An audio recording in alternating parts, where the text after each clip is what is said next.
And joining me now is Ken Cuccinelli. He was a senior official in the Department of Homeland Security during the first Trump administration and is currently a senior fellow at the Center for Renewing America. Mr. Cuccinelli, thank you for making some time for us today. Good to be with you. You said in an interview this week that Trump, quote, held back on enforcement during his first administration because he didn't want to look mean, especially when it came to removing undocumented immigrants from interior parts of the country.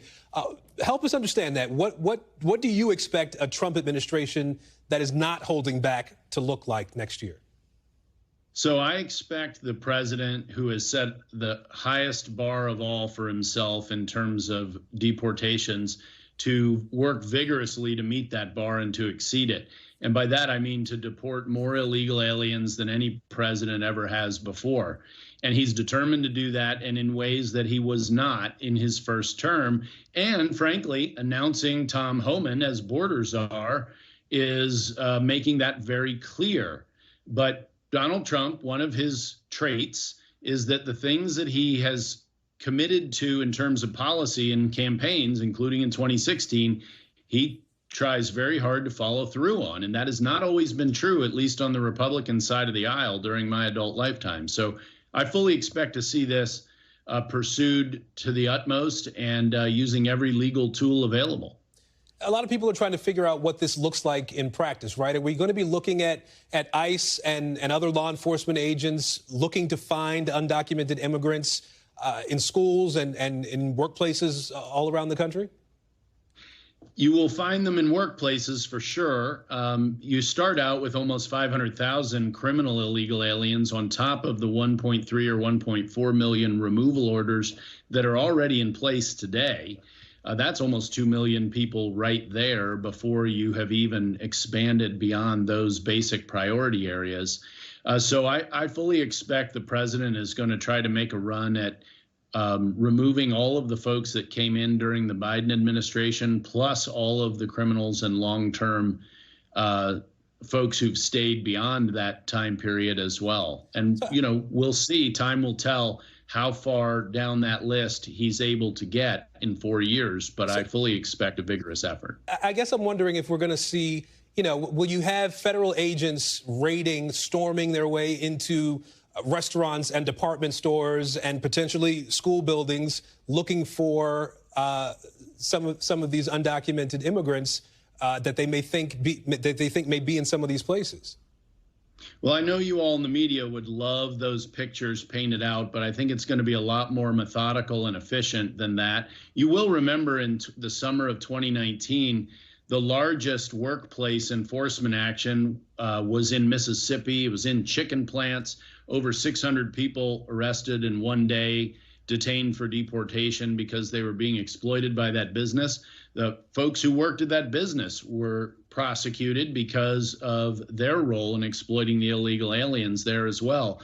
And the next week, there was a job fair, and black and white, poor folks from Mississippi were ecstatic to be able to get into those jobs and start making money for their own families. So just like Eisenhower was motivated by raising the wages of American citizen poor people, you're going to see that happen under these policies with Donald Trump as well.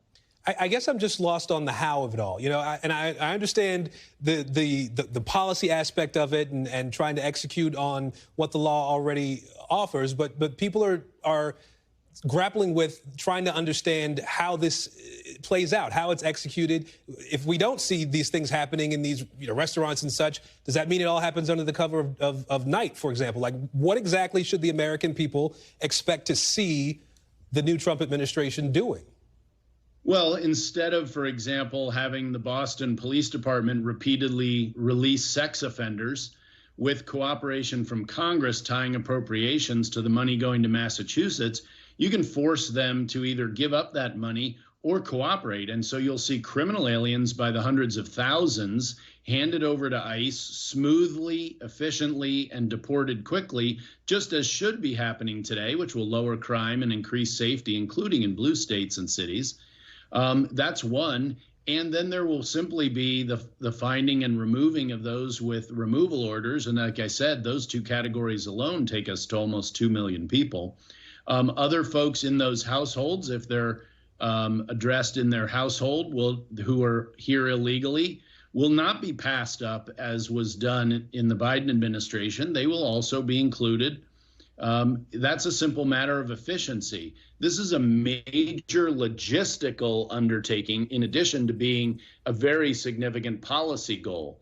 And the logistics of it will be among the more complex domestic operations that have ever taken place in the United States. So having someone like Tom Homan, who was an operator, who ran ICE and was an ICE agent, who knows all of the ins and outs of how to execute on a plan like this, is a big difference from just kind of visionary and policy folks such as Stephen Miller, and not that you don't need those, but to have an operator alongside there in the White House suggests to me that they're planning on getting after the nuts and bolts that are necessary to build such a large logistical pipeline to remove illegal aliens out of this country. So you talk about localities working with or sort of being a part of this process.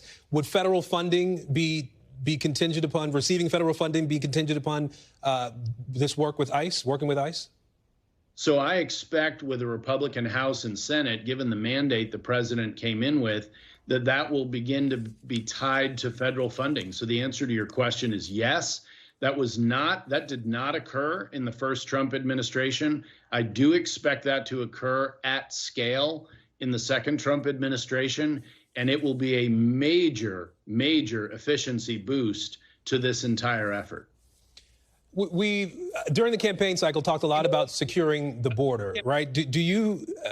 We know that the President Biden and the Biden administration deployed troops to the border in support roles to work with the Department of Homeland Security. Do you advocate the Trump administration sending armed, active duty U.S. troops to the southern border in a more of a law enforcement capacity, having policing powers?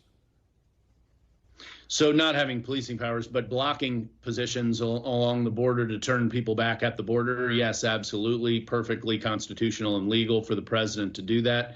And like President Biden, President Trump in his first term did send troops near the border to perform a support role, just as you described in the Biden administration. But that was clearly inadequate in both cases. And I believe that he is determined and has announced his intention to close that border in between the legal ports of entry. And so all immigration will take place at the legal ports of entry, as it always should have, as people enter this country. To be clear, you foresee armed U.S. soldiers physically forcing people back across the southern border? Honestly, when the border is protected, I don't expect there to be any forcing of people back because they won't come in the first place. That is the ultimate point of deterrent programs like this, like the Remain in Mexico program served that purpose in the first Trump term. But, we're not talking about tanks and planes here. We're talking about human beings holding their hands up and saying you can't come in. Yeah. And then enforcing that and not letting people just walk by them. Okay. So if invaders want to try to force the military to hold the line, I expect them to hold the line and perform a physical barrier function. All right. Ken Cuccinelli, we appreciate your time today. Thank you, sir. Good to be with you. Thanks for watching. Stay updated about breaking news and top stories on the NBC News app or follow us on social media.